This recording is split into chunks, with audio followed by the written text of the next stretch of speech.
joining us today at the special event celebrating the release of Nancy Krieger's new book, Ecosocial Theory, Embodied Truths, and the People's Health.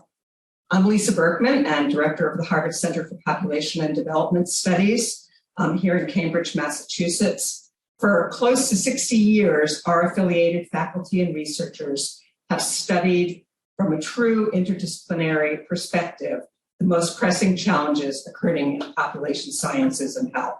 We're very grateful for the engagement Nancy has had with the center and her continued contributions to our community. In fact, Nancy's work embodies, if you can use her term, what we would say is the most important of interdisciplinary work and dialogue.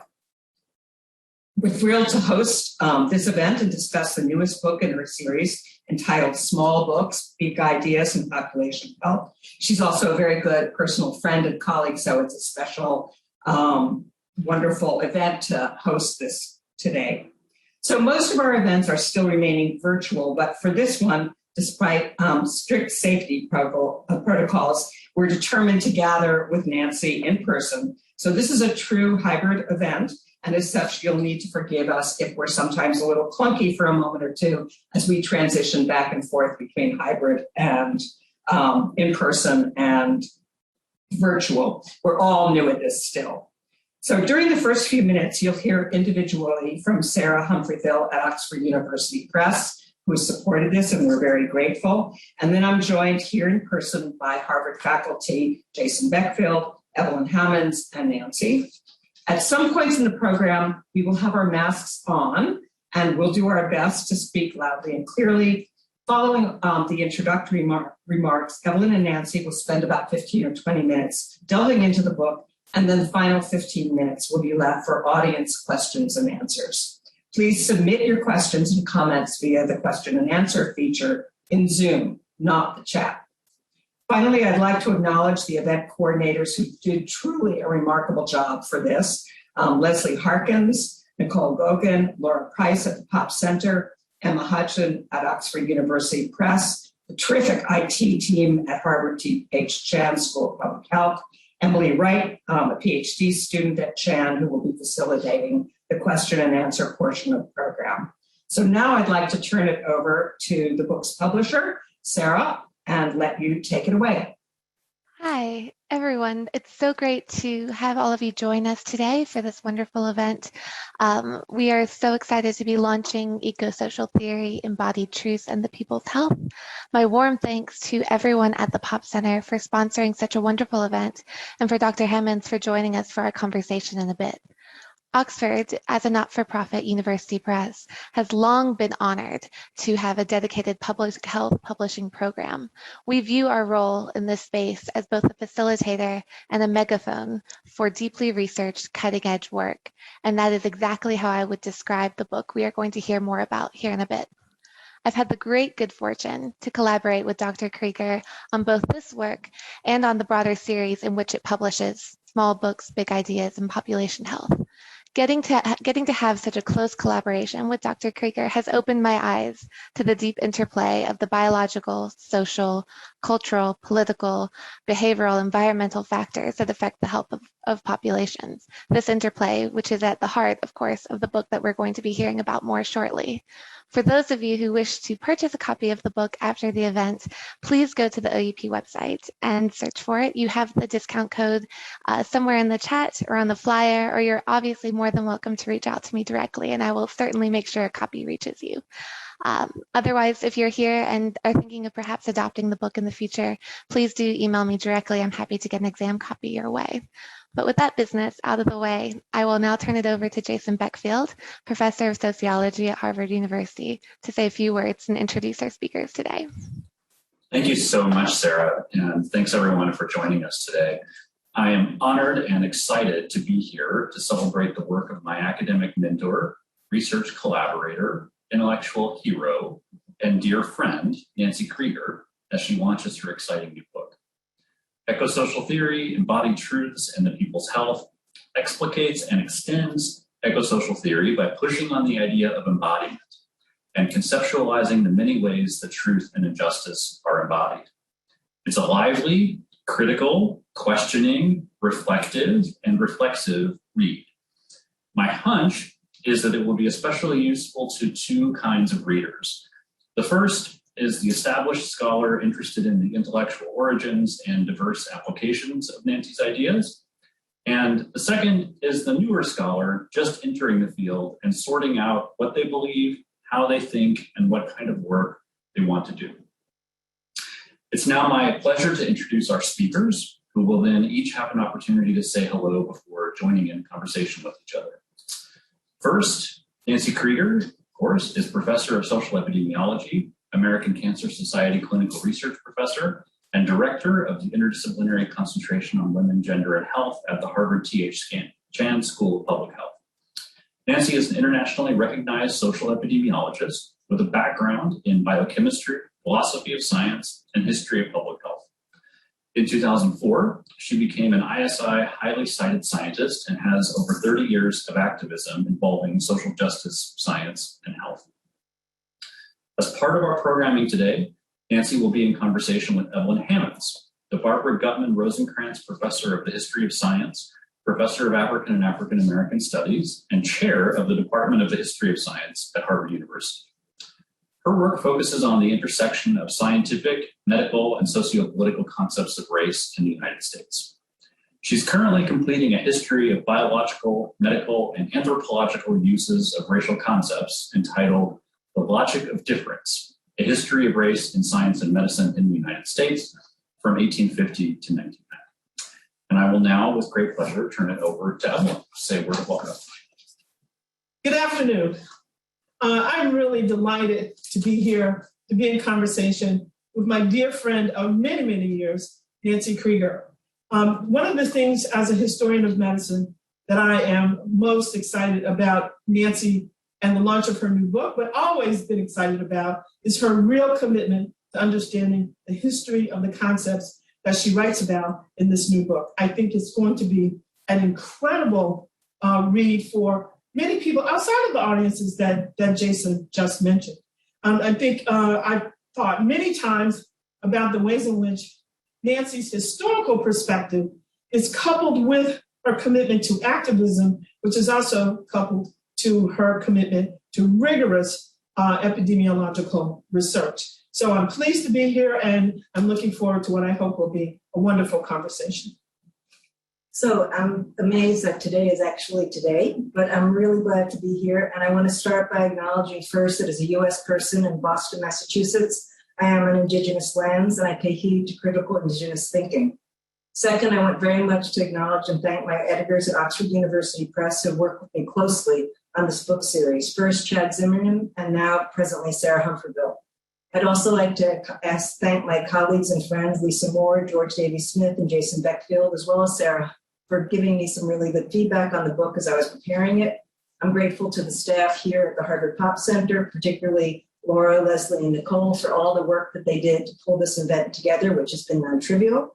And I also really want to thank the staff at the Harvard Library System who have been assiduous in helping me through the many years, finding the different things that I'm looking for, including during this time of COVID, which involved a little bit more creativity.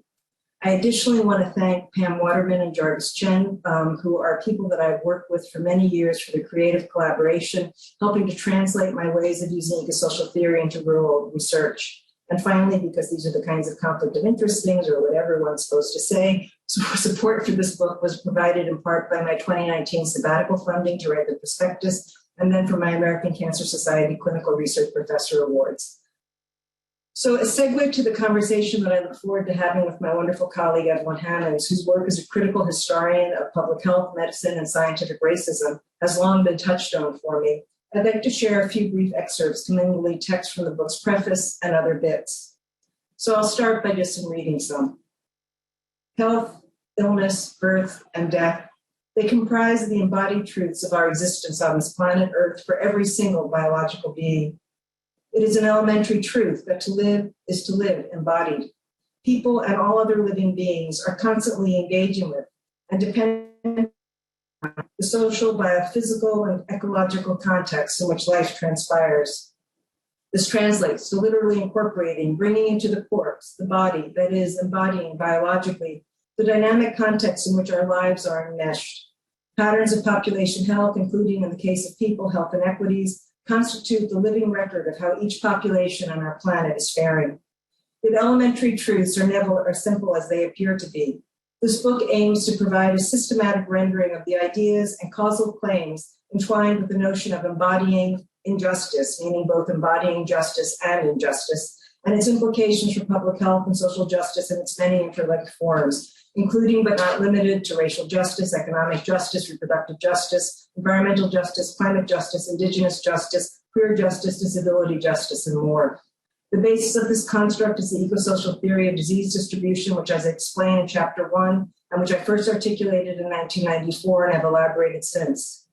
Theories and their causal constructs matter because they can be a source of power for good or for ill, especially when deployed and contested in systems of governance, economics, and politics that set the terms on which people on this planet can either thrive or be treated as entities to be exploited for the private gain of a few.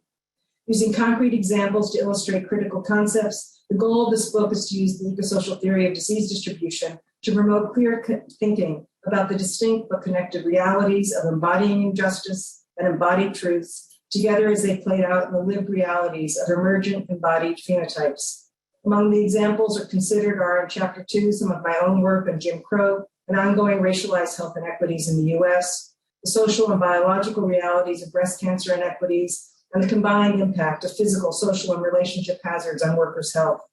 Additional examples in Chapter 3 pertain to embodied truths and causal narratives in the service of health justice in relation to police violence, climate change, links between fossil fuel extraction and sexually transmitted infectious diseases, the health benefits of organic food, for whom, public monuments, symbols of the people's health, and lastly, light, vision, and the health of people and other species. Running throughout is a call to reject biological essentialism and instead embrace embodied integration of soma, psyche, and the social and biophysical world of which we and all organisms are a part, co-inhabit, and co-create, albeit in the case of people, not equally so, but always another world is possible. Finally, to give further context to my arguments, as you've already heard, this book is the fourth in a series that I initiated and am editing for Oxford University Press. I'm happy to say that 2 additional ones are in the works, one on causal inference in the people's health, one on epigenetics in the people's health, and the others are in discussion, including on indigenous well-being, settler colonialism, and the people's health. And as for the actual context of writing, because context always matters, I want to flag that I began working on this book's text in mid-January 2020, when only whispers of a possible new infectious disease with pandemic potential began circulating into global awareness. I continued writing until mid-March and then had to halt when the demands of dealing with COVID-19 and health inequities in the US, on top of all the other COVID disruptions to work and life, became my priority. Added to this was the horrific public murder of George Floyd on May 25th, 2020 by the Minneapolis police, one which, building on far too many before, sparked subsequent weeks and months of mass protests throughout the US and globally against not only police violence, but also structural racism more broadly. Addressing racial injustice in health, including in relation to other forms of social injustice, has been central to my work as a social epidemiologist since the start of my professional career, and indeed part of why I entered this field. In March 2020, I thus put aside work on this book given the urgent demands to put my epidemiologic skills swiftly to use to the work at hand regarding data, debate, and action around COVID-19, police violence, and structural racism more generally.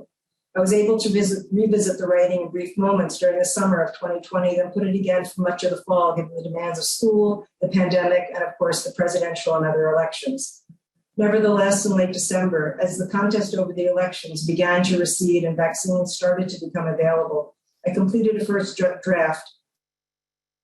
And I could return to my writing. I completed a first draft just days before the anti-democratic violent assault on the US Capitol on January 6, 2021, and in February, with comments from colleagues in hand, revised while the impeachment trial was underway. This is writing in the real world in context. Living through 2020 and the myriad efforts to mobilize for health justice served only to strengthen my resolve to prepare this book. My intent is to provide clarity about the nature of the embodied truths revealed by population patterns of health, so as to hold accountable the systems, institutions, and individuals that promote the degradation and plunder of people on this planet for the benefit of a few. During the past decade, there has been a global rise in reactionary attacks on the ideas, policies, scientific evidence, and movements needed for people and life on this planet to thrive equitably. The urgency of repelling and exposing these repellent attacks is more important than ever. Yet when it comes to the people's health, we need not only critical political and economic analysis, but also deep engagement with biology, the societal, ecological, and historical context. Such knowledge is necessary on its own terms for effective action, and also to counter dominant narratives that contribute to attribute primary causal agency to people's allegedly innate biology, aka genomes, and their allegedly individual and decontextualized health behaviors. Hence this book, to illuminate critical ecosocial theorizing about embodying justice and embodied truths so as to strengthen work for the people's health. The collective challenge is for we who value health equity and human rights to contribute our part to the global project of ensuring the terms whereby all can thrive, alive to the sensuous possibilities of living engaged, generative, and loving lives on this planet for generations to come. So, Nancy, now we have a chance to talk about your wonderful book. The first question, there are two big questions that I want us to chat about. The first is why ecosocial? And I'd like you to talk about that and give a short example. Why embodied truths? And give a short example, and especially focus on the notion of truths. So first, ecosocial. So I came to Ecosocial years ago when I was fussing with trying to figure out how to frame what I wanted to look at. I knew it was more than social because it couldn't just be social because it involved biology. I knew it couldn't be biosocial because the eugenicists had taken that in as their term, and the journals that had biosocial in the name were all fundamentally about biological determinism, which I was not interested in. And looking at the journals, it just didn't seem, and plus biosocial leaves out the fact that we live on this planet Earth and that the ecology, for me, ecology is not a metaphor, it's a reality, it's a lived reality. I was just reading a new book that came out on the mother tree, really talking about the science of understanding how trees are connected through the mycorrhiza and the fungi that connect them on the roots and the density of that and the true chemical communication. If we don't understand that we live in a real sensuous biophysical planet with many other species than ourselves, biosocial always just seemed to end up prioritizing humans above all else. Mm-hmm. With ecosocial, it really was about real ecology, and also not ecology as a metaphor. There's a social ecological theory that's very widely used in public health, which only refers to nested hierarchies, which is, people live in a neighborhood, they have schools, they have kids nested in their homes and their schools and their cities. But it, again, completely left out the rest of the ecology, the rest of the ecosystem, the rest of the biological organisms with whom our lives are interdependent. So that's why I chose ecosocial. And the eco modified the social because the social is what, for me, sets the terms at this point on which the biological can survive or wilt. And so it was giving that kind of weight to it. And it was also never with a hyphen because it was the words put together. And because I can't understand population health without thinking about society, without thinking about ecosystems, and without thinking about history. So it doesn't have history quite in the title, but if you understand ecology and history, go back to Demansky, right? Nothing happens that you can understand without reference to history, evolutionary biology, evolution or otherwise. So that's why. Sure. I always appreciate your turn to history. And now, what about why embodied truths? And I really want you to give us an example to walk us through how you got to the notion of embodiment connected to truths. So that came because looking at so much of the disinformation, climate denialism, attacks on evidence that are about how injustice harms health, was making it all just as if it was a matter of opinion. And it's not a matter of opinion. It's actually embodied history. To show that these are demonstrable harms, and also if you show that they have embodied impacts on people's bodies, you have a different standing in court. And the standing in court really matters because you've harmed people. And that's been crucial to the lawsuits. If you look at all the fights about big tobacco, went from individuals could choose their own whatever behaviors, but the moment you have secondhand smoke and you start harming other people, you've moved it to a whole new disparate place. That's part of the issues that are going on right now about COVID. It's not just your own choice, it's having implications for other people. And watching the pushback. When you get embodied harm, you have a different stand on which to organize, and it also bodies integrate. And movements can get integrated through understanding what the common assaults are that are manifested through people's health, and people care about health. So the embodied truths are that this is not, you can have big arguments, and that's the nature of science. You're going to have big arguments over what explains the observed patterns that you see. Yes. But the patterns that you see are truths. If they are facts that are lived and then they are thought over and interpreted. And so embodied truths were to give integrated approach, an approach that has standing for people that are active, trying to change what those truths are to move to a better place. And so I came to embodied truths and took truth deliberately, provocatively, because we are in a period where there is such disinformation that is well-funded. The Koch brothers have been doing it for decades to take away from environmental pollution and what the climate crisis is, to take away from the absolute harms that structural racism has on people's health. And when you come up with, again, embodied truths that are documented through the population patterns of health, it's a different set of arguments. And then, yes, there are arguments. You will find the people that are denying that and people have died of COVID thus far. But those deaths still have ripple effects. You still know it. It's not like that's going to just disappear from the social fabric. So there's a way in which you're using truth in many respects about specific kinds of facts, or is it more than that? It's more than that, and that's where one of the epigraphs that I have in the book is from Toni Morrison, which is about truth is more than facts, because truth requires human intelligence. There are lots of facts. The videos that I show in my class that I teach this fall, has somebody who's involved in the work against creation science, so-called, intelligent design, saying facts are a dime a dozen. Theory is what really matters. So the idea is that because you don't know how to interpret facts without theory, and truths involve an interpretation. Truths are saying that there is something that is true about the population patterns of health. They're not just facts, but they contain truths of our society.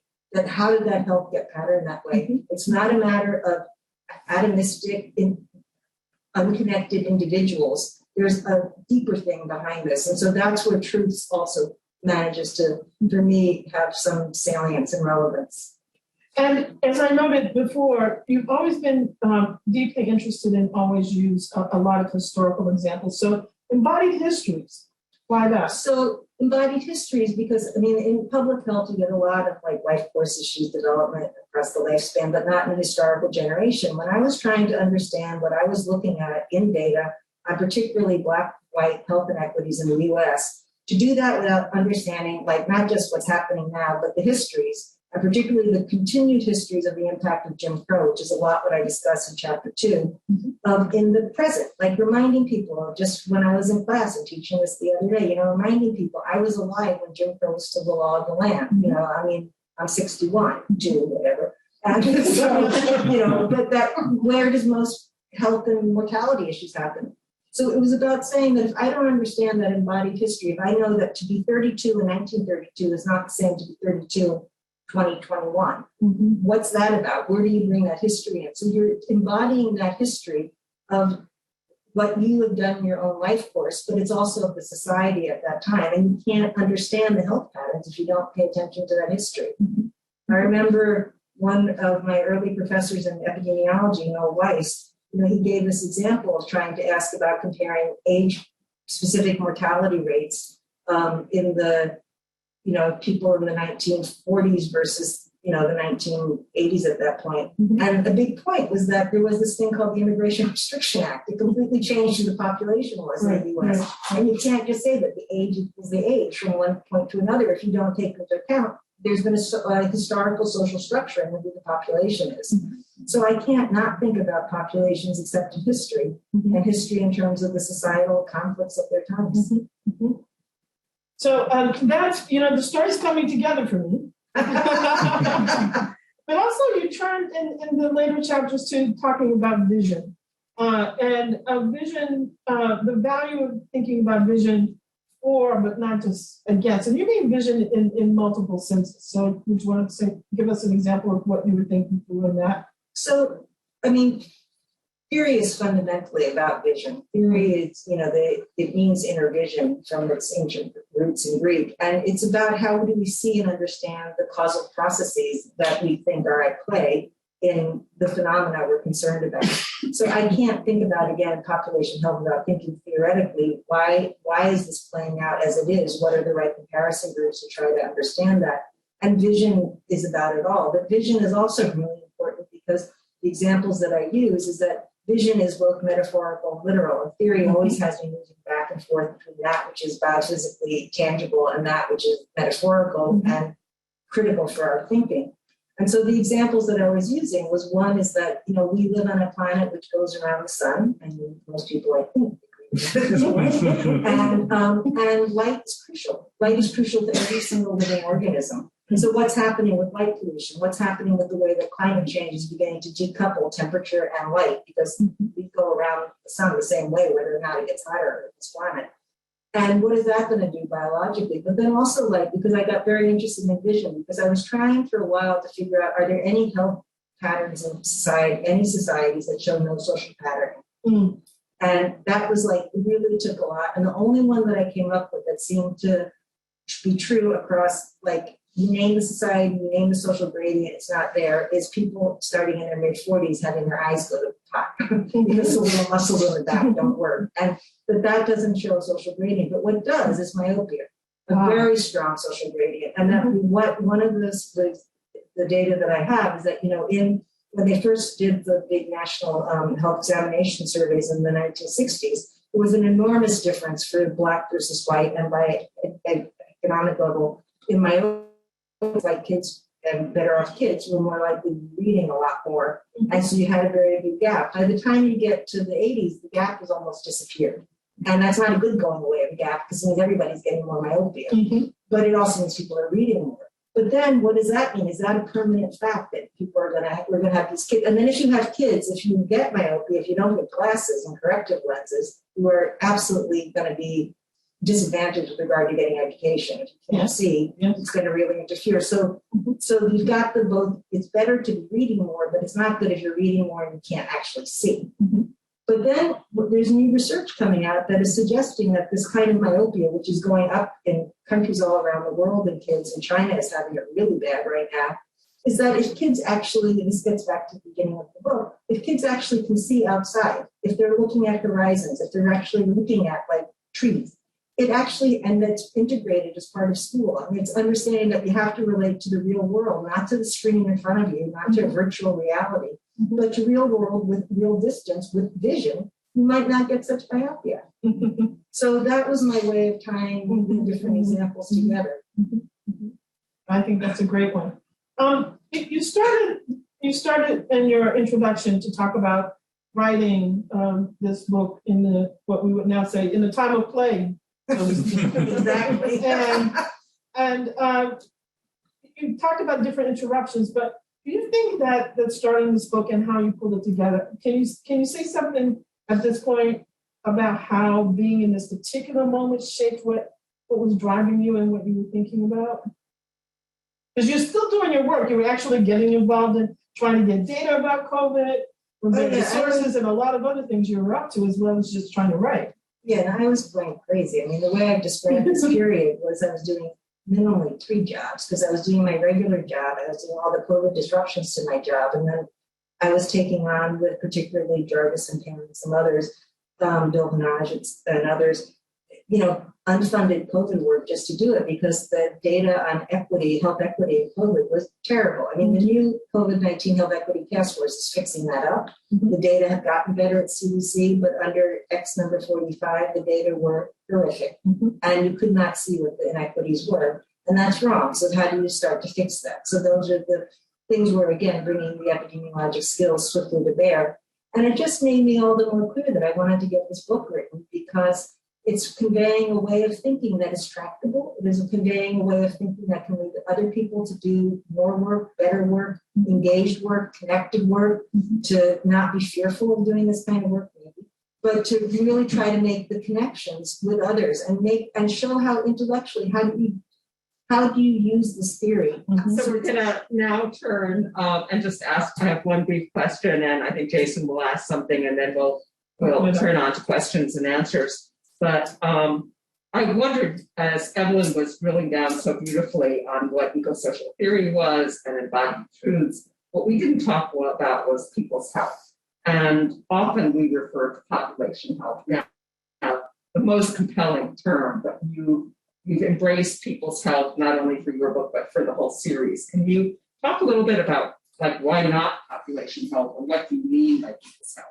So sure. So I think, thank you for that question. I think is that by saying that people's health is meant to be for the people, it is meant to be a health equity focus. It goes, population is a term that can be used for marbles, it can be used for galaxies, it can be used for lots of things that are not about people and societies and doesn't involve justice. And the people's health has a connotation that brings in questions of justice and therefore also injustice. I do know that I'm a population health scientist. I think that there's a phrase of population health science that I can live with the whole three words stuck together. But I'm not interested in just talking about populations, because populations of what? And I have an article on who and what defines a population, and that gets into a lot of noise. I think of the boundaries: who's in, who's out, who's defined it, what does it mean? What does it mean? Are people talking about it from the standpoint of genealogy? Are they talking about it from the standpoint of statistical inference and sampling and the different things? There are so many different contested meanings of population. When I say the people's health, it's making it really clear that this is about health in societal context. And you can't just block that out as an abstract thing. So that's why I use it, but I will identify as being a population health scientist, and I am somebody who's also in the field of public health. So I use those terms and they make sense. But the title was, of the series in part, was to again emphasize that notion of the integral relationship between social justice and public health. And that comes through to me about speaking about the people's health, but not as a right-wing populist. And now we turn to Jason. Speaking of politics,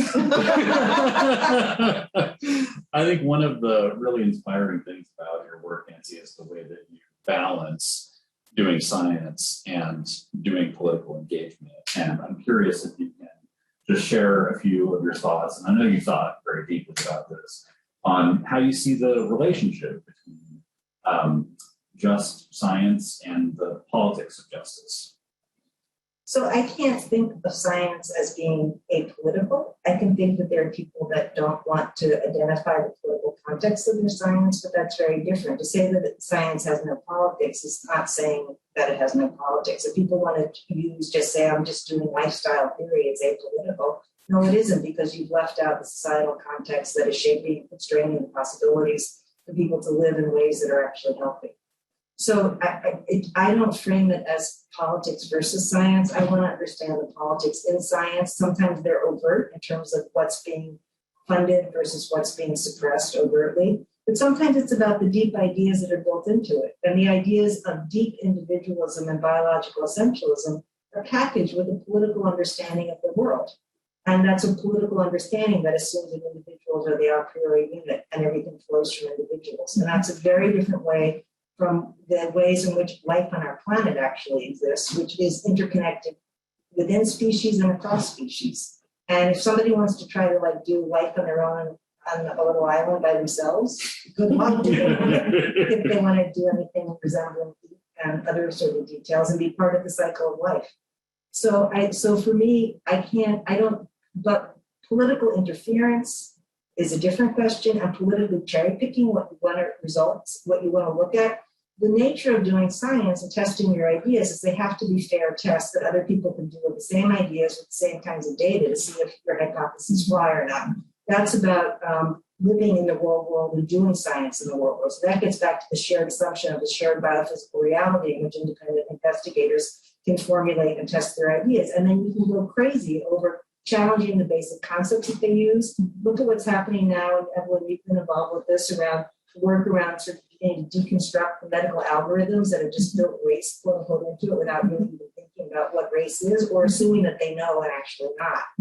And you might want to say a few words about that, but where it looks like it's apolitical. This is just a test for kidney function. And actually it's got like a lot more behind it with really bad implications for harming people's health. So I find that I want to understand how political conflict and contest and questions of justice and injustice shape the very ideas that I use and the data that I use to test the hypotheses that I'm interested in to come up with actionable data. I mean, do you want to say something about that from your standpoint and what you? Yeah, well, I mean, right now there's a huge, I would say, reckoning would be probably the right word, about ways in which measurements of different bodies has been incorporated into machines. And one of the first examples of this that many people cite is one of my former students and colleagues, Lundy Brown's work on the history of the pocket spirometer, which measures lung function, which began as people began to do this, as white physicians began to do this, began to notice that argue that there was a difference in lung capacity. And so if you had a machine that was measuring lung capacity, you needed to make sure that you had the right correction so that you could analyze the differences that you would see between whites and blacks. Except that the notion that there was different lung capacities was actually being built into the machine. So the machine was measuring what was already an artifact, which was already a way of thinking that Black people had different lung capacities than whites, and we just make machines to make sure that that is reified. And then many other kinds of machines measuring kidney function and other things were also incorporating these different kinds of race corrections, as they're called. And so I would say even just the last 6 months, there's been huge discussion about what the now algorithms that are built into these measurements and then built into machines. What is it actually doing? Is there really a racial difference? It depends on how you define race. And so there's been a great deal of discussion, lots of publications, things happening very fast. And in some respects, people are re-examining the basic fundamental premise of these measurements and how they're being brought forward. And of course, it's important because it means that some people aren't getting the treatment that they should because these machines are wrong. What they put out about differences is wrong. And so it's a good moment. It's a complicated moment. There's resistance to change about it. And all the kinds of things that Nancy's talking about. There's politics all over the place in this story. But certain kinds of politics I think is a good moment in some respects. And it's a challenging moment for a lot of people who would rather rest on the notion that there's this fundamental innate biological difference between these groups that we define by race. And so this is where in the book, part of what I do is really build out the ideas of biological expressions of injustice and ways in which people will read injustice as part of the normal biology of people, and you can challenge it. So there's, you can talk about racialized expressions of injustice. You can talk about the ways in which you also have interpretations that are unjust of the biology. And so the book, because if we live in an unjust society, you're going to see differences between groups in the health status because of the injustice. But that doesn't mean that they're innate. I mean, it would be completely weird if you didn't see those differences. But are those differences then assumed to be intrinsic versus how do you tie them and how do you rigorously test those ideas? So that's where, again, the politics gets woven into the very ideas and the conduct of science. It's not just about, but there also is the very overt, horrible versions of politics like data suppression that we saw at the beginning of the COVID pandemic. So, Emily, you're not in. Emily on the screen, thank you. Do we have some questions from the chat? Yes, we have a number of questions that have come in, one of which was submitted ahead of time by an attendee that asks, how do you envision this book will impact public health researchers and practitioners during the ongoing impact of COVID-19? The book does include a variety of COVID-related examples so people can think through what this means for COVID, but I think it also gives a way of thinking to say, how do you understand the way in which the pandemic is playing out? You need to understand something about the virus. And by the way, thank goodness for the basic research that allows for the understanding of the virus, that allows for quick creation of moving forward in technology that had been there but not put into such mass production around the mRNA vaccines in particular. it's one thing that it allows you to think about the biology and societal context. My book is not an argument at all against using basic science. It's understanding that the questions that basic science answers need to be integrated into a way of engaging with public health issues that are before us, but they're not a substitute for engaging with the public health issues. It was very telling to me to read, it just got announced the other week that Francis Collins will be stepping down as head of the NIH. And one question he was asked about, a big surprise to him was how there was so much resistance to the vaccines. And he was thinking that perhaps NIH should have maybe invested some more money in social science. So it's again about you can't deal with biology and public health without dealing with the rest of the world. So I hope that this book gives a lot of very concrete examples as to how to do that. Another question we have asks, you've talked eloquently about the use of ecosocial theory to describe patterns of health and disease in social and ecological and biological contexts. Could you talk about using the theory to develop and evaluate actions and interventions to address health inequities? So there are some examples again in the book that are about that. The two that I bring out are particularly in chapter 3 that go into this. Well, there's a few of them, more than that, but two I'll talk about here. One is around police violence and the other is around climate change. So part of the point was that who are your allies and what does it mean? So to move the issues of the police violence, which have been long documented, have been long known to the people that are in communities that are afflicted by the police violence, to make new allies and bring new credibility and new options for intervention by bringing out the public health features of it, by actually having a reporting of the deaths and accounting of the deaths and accounting of the misclassification of the deaths and the undercount of the deaths, by virtue of bringing in the standard public health expertise, because public health people, and this is what got me going on this a while ago, was in a conversation with people that were here in Boston, the ACLU, that had a decades-long suit around the police trying to get their records and how hard it was to get the mortality data.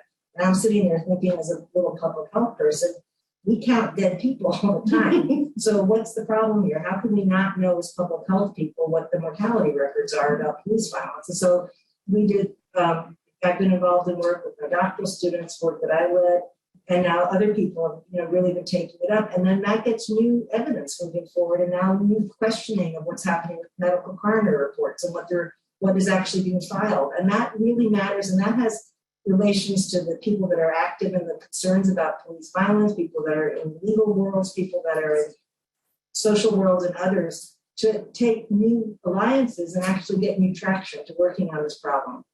And similarly with the work around climate justice is, much of the earlier work focused on the environmental impacts, but not so much the human health impacts. So you can trace through the different IPCC statements, and human health had very little place, of virtually none in the beginning. And now it's like really ballooned, because it's again back to the embodied truths of existence. It's happening. It's in people's bodies. It's going forward in the next generations. But also it becomes new evidence for action and new alliances that can form to make action, and new possibilities again for legal suits, which are a very compelling form of argument. Mm-hmm. Great, and now we have two questions that are somewhat similar to one another in kind of substantive application. One asks, or first says, congratulations from Ecuador. We study your category embodiment in the doctoral program, Collective Health, Environment, and Society. Can you tell us how your new book can contribute to food and health studies? And the related question submitted ahead of time was, how can we use the theory in designing programs on health and nutrition? So what I hope for is people will be creative in figuring this out. I have my bits of expertise of the kinds of biological systems that I've studied closely. Others have looked at other parts. So I give different examples, but clearly one of the points of ecosocial theory is constantly understanding the integration and connection between levels. So you have to understand nutrients, but you have to understand diets, but you have to understand where people actually get their food, but you have to actually think about food systems affecting where people get their food. You have to think about who is actually growing the food, under what conditions. And so the example that I give in the book about the question of organic food, good for whom, I'll just use that as the one example, is that when looking at the literature, it was quite striking that a lot of the literature on organic food, if you look at it now, is geared to the quote unquote consumer. Is it good for the consumer to eat organic food or not? And the evidence is somewhat equivocal. But what is not equivocal, it is very clear that for many other species, it makes a really big difference if you're not using pesticides all over the place in terms of and the ecosystem damage. And not only that, if you're not poisoning people who are applying the pesticides, and the amount of poisoning of people who apply pesticides, farm workers, in this country, particularly undocumented farm workers, is humongous. So if you're going to come up with a statement about organic food, it can't just be organic food. It's who's producing it, under what conditions, affecting whose health, and the who has to be bigger than people, because it has to include the rest of the world if you're going to be doing things like applying pesticides. So I think that's a way that ecosocial theory can link those things. And it's not to say that, you're not concerned about the individual impact of what you personally ingest, but you're ingesting water and air too. That's separate from whether, that is affected by what the other pollutants are. So that gets back to the very first question that you were asking, which is really taking ecology seriously in understanding the framing, and then also really taking the political economy seriously in terms of where and how, what's going on with food production. And that gets into much bigger conversations, but that should be enough to get anybody working in nutrition something to chew over. That's it. Very good. All right, and in the last couple of minutes, I believe we'll wrap up the Q&A at 4:55. One question we received asks, do you discuss capitalism and what effects living in a capitalistic society has on ecosocial theory and health? Well, the point is not just capitalism, because one, as Jason can speak to eloquently, maybe I'll put you on the spot, there are many varieties. What is the Anglo-Saxon version is not the same as the Nordic social democratic state version, is not the same as what's in France or Germany, et cetera, et cetera. Secondly, ecosocial theory works for socialism. It works for what might be ideals of, if there ever were, pre-industrial society versions of what was then, quote unquote, communism, let alone what might be envisioned in the future. It says whatever the political economy is, it's going to lead to embodied truths in the health of the population. So it's not, yes, it can be used to critique avaricious capitalism that is geared to prioritization of private profit above all else, but it can also be about how you have actually better social democratic states with better social welfare systems that lead to actually fewer health inequities. So that's as much a question for ecosocial theory as it is, and then understanding which generation you've looked at, because it's not like, the post-war society is not the same as the pre-war society, is not the same as the post-World War II versus post-1980 neoliberal regime society. So you have to always contextualize it. So I wouldn't want to frame this as only something, you can absolutely use it to critique what goes on with the egregious prioritization of private profit above all else. But you can also look at it for the health equity side of what does it mean to actually have more equitable, just, and sustainable economies, and what that should turn into in terms of population health patterns. Great. And perhaps one more that could end on a note of the books coming up in the series. Someone asks, I'm excited that you are doing work on epigenetics. Do you see epigenetics as a way of refining our understanding of disease causation while bypassing biological essentialism?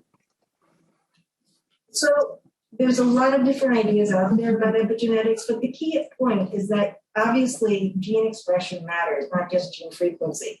Because otherwise we as humans, among others, come from like a little gamete, and yet we have different organ systems.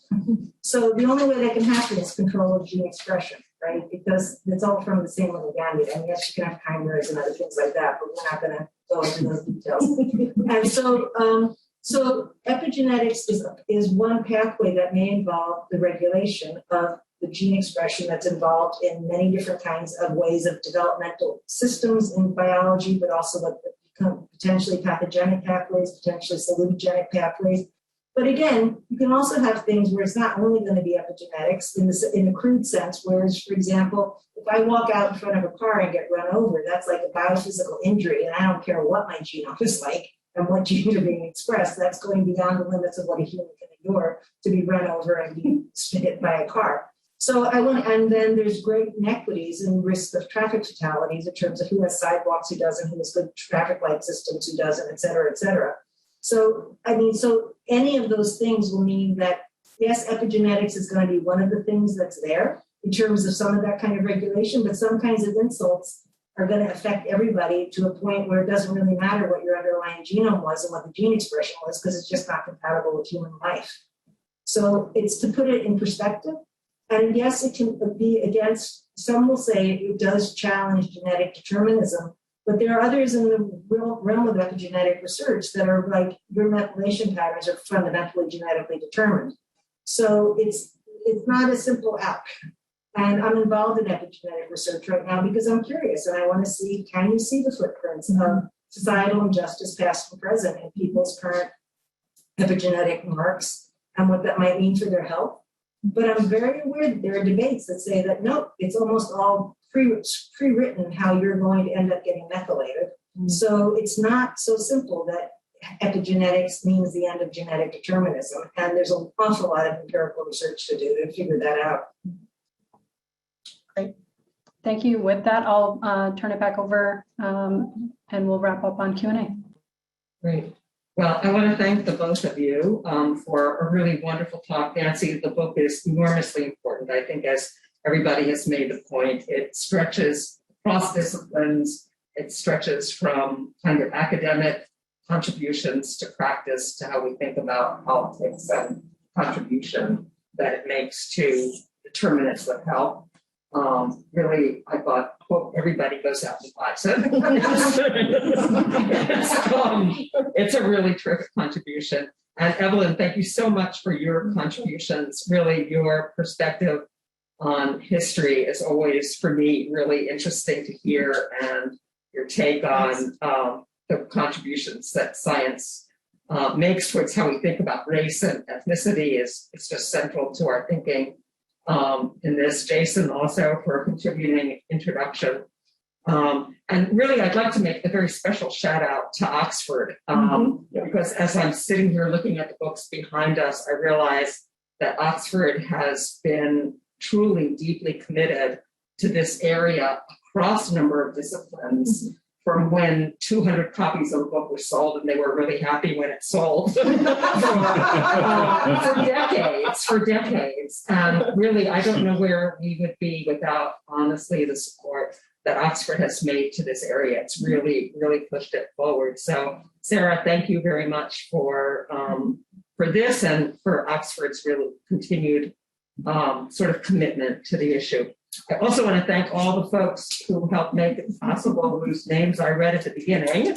All the IT, Leslie, Laura, Nicole, everybody. It's been really masterful. I feel like I said before, I think this may be the most scripted event I've been to recently. We could go on CBS News now. And so again, just thank you all for joining us today, in spite of the little clunks.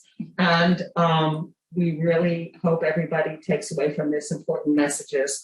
I just want to say that the event, the recording will be available on the Pop Center website within a couple of weeks.